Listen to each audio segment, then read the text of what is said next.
خدا راضی حسن راضی، خدا راضی حسین، خدا راضی حسن راضی، خدا راضی حسین راضی.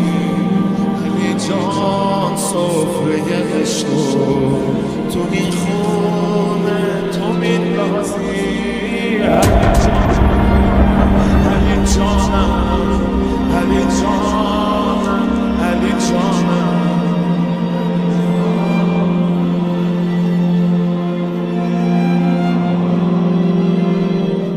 قصر بنی مقاتل کوفہ کے نزدیک وہ مقام ہے جہاں حضرت امام حسین رضی اللہ تعالیٰ عنہ نے عذیب الحجانات کے بعد پڑاؤ ڈالا، پھر رات کو نینوا کی طرف چل پڑے۔ اس جگہ مقاتل بن حسان بن ثعلب کا ایک قصر تھا۔ یہ جگہ عین التمر اور کتکتانہ کے درمیان واقع ہے۔ امام حسین رضی اللہ تعالیٰ عنہ عذیب الحجانات کے بعد یہاں ٹھہرے اور رات کو نینوا کی طرف عازم سفر ہوئے۔ امام حسین رضی اللہ تعالیٰ عنہ جب کربلا کے نزدیک قصر بنی مقاتل کے مقام پر قیام پذیر تھے تو تھوڑے فاصلے پر عبید اللہ بن حر جعفی کا خیمہ نظر آیا۔ امام رضی اللہ تعالیٰ عنہ نے حضرت حجاج بن مسروق کو اس کے پاس بھیجا اور اسے کاروان کربلا کے ساتھ ملنے کی دعوت دی، لیکن اس نے بہانے ڈھونڈنے شروع کر دیے کہ میں کوفہ سے باہر جانا چاہتا ہوں، لہٰذا امام کی نصرت نہیں کر سکتا۔ جب امام رضی اللہ تعالیٰ عنہ نے اس کی رائے سنی تو خود اس کے پاس گئے اور کوفہ کے حالات کے بارے میں گفتگو کرنے کے بعد فرمایا، میں تمہیں اس وقت دعوت دے رہا ہوں ایسی توبہ کی طرف جو تمہارے تمام گناہوں کو دھو دے گی۔ میں تمہیں دعوت دے رہا ہوں اہل بیت کی نصرت کی طرف۔ اس نے حضرت امام رضی اللہ تعالیٰ عنہ کی دعوت کو قبول نہیں کیا اور بہانہ بنایا۔ کہا، میں جانتا ہوں کہ جو آپ کی ہمراہی کرے گا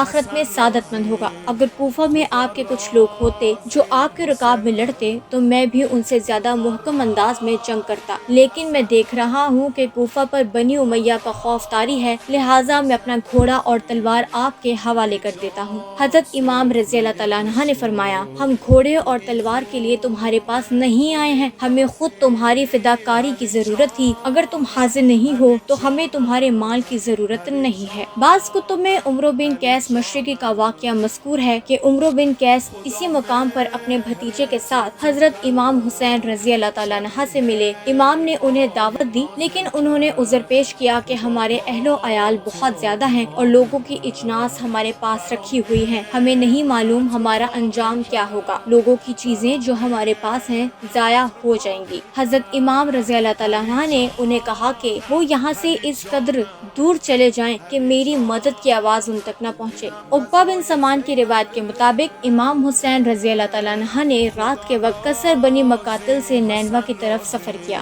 گھوڑے پر تھوڑی دیر کے لیے آپ کی آنکھ لگ گئی، تھوڑی دیر کے بعد آنکھ کھلی تو زبان پر کلمہ استرجاع انا للہ و انا الیہ راجعون جاری تھا۔ آپ نے 3 مرتبہ اس جملے کو دہرایا اور خداوند متعال کی حمد کی۔ جناب علی اکبر رضی اللہ تعالیٰ عنہ نے اس کا سبب پوچھا تو امام رضی اللہ تعالیٰ عنہ نے فرمایا، میں نے خواب میں دیکھا کہ کوئی سوار یہ کہہ رہا تھا، یہ کاروان موت کی طرف بڑھ رہا ہے۔ جناب علی اکبر نے پوچھا، بابا کیا ہم حق پر نہیں ہیں؟ فرمایا، کیوں نہیں بیٹا؟ کہا، جب ہم حق پر ہیں تو راہ خدا میں مرنے سے کوئی خوف نہیں ہے۔ بعض ماخذوں میں یہ خواب اور حضرت علی اکبر رضی اللہ تعالیٰ عنہ کا جملہ سالبیہ کی جگہ پر منقول ہوا ہے۔ کچھ مورخین نے یکم محرم کو امام رضی اللہ تعالیٰ عنہ کی موجودگی نینوا میں تحریر کی ہے۔ نینوا دجلہ اور کربلا کے شمال مشرق کی طرف ہے۔ قدیم زمانے میں یہ علاقہ طف کا ایک گاؤں تھا، یہ بلندی پر واقع ہے، اس کی حدود نہر الکما سے ملتی ہیں۔ آج کل اس علاقوں کو نوریج کہا جاتا ہے۔ امام حسین رضی اللہ تعالیٰ عنہ جب اس جگہ پہنچے تو ابن زیاد کا قاصد مالک بن نصر اس کا ایک خط لے کر حر کے پاس آیا۔ اس خط میں لکھا تھا کہ امام رضی اللہ تعالیٰ عنہ کا کسی ایسی جگہ پر محاصرہ کرو